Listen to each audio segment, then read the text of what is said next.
স্বাগতম সবাইকে ICT coaching সেন্টারে। আজ আমাদের ক্লাসের বিষয়বস্তু হেক্সাডেসিমেল সংখ্যা হতে বাইনারি সংখ্যায় রূপান্তর।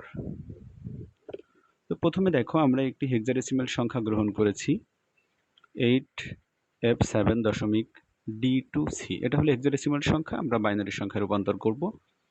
আমাদের স্মরণ রাখতে হবে হেক্সাডেসিমেল সংখ্যার 1 বিট সমান সমান বাইনারি সংখ্যার কিন্তু 4 বিট। তো অঙ্ক নির্ণয় করার জন্য আমরা অঙ্কগুলো একটু ফাঁকা ফাঁকা করে লিখব।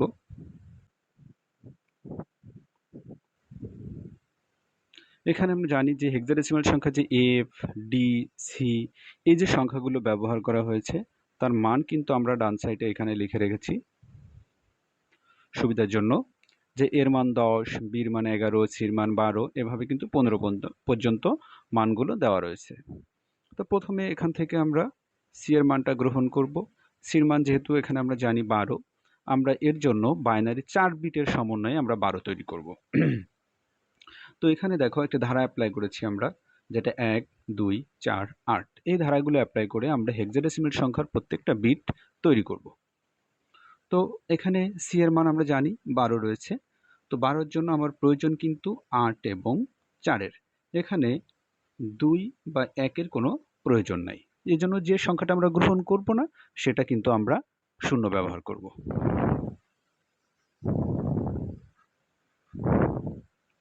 এরপরের মান 2। 2-এর জন্য আমার কোনটা প্রয়োজন? 2-এর জন্য কিন্তু আমার এই বিটটা প্রয়োজন। এখানে 1 বা 4 বা 8-এর কোনো প্রয়োজন নেই।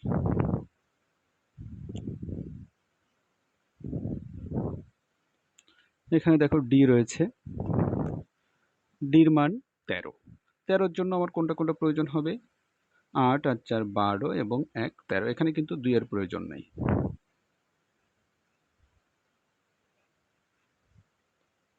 7-এর জন্য কোন কোন বিটটা প্রয়োজন?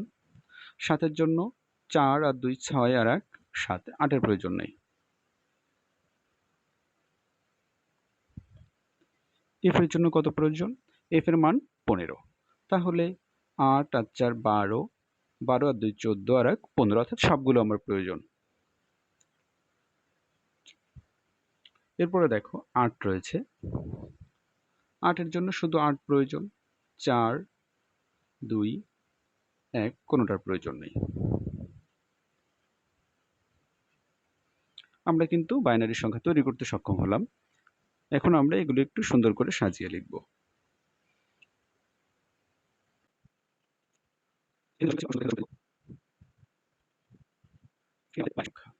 এখন আমরা উত্তরটা সুন্দর করে লিখতে পারি।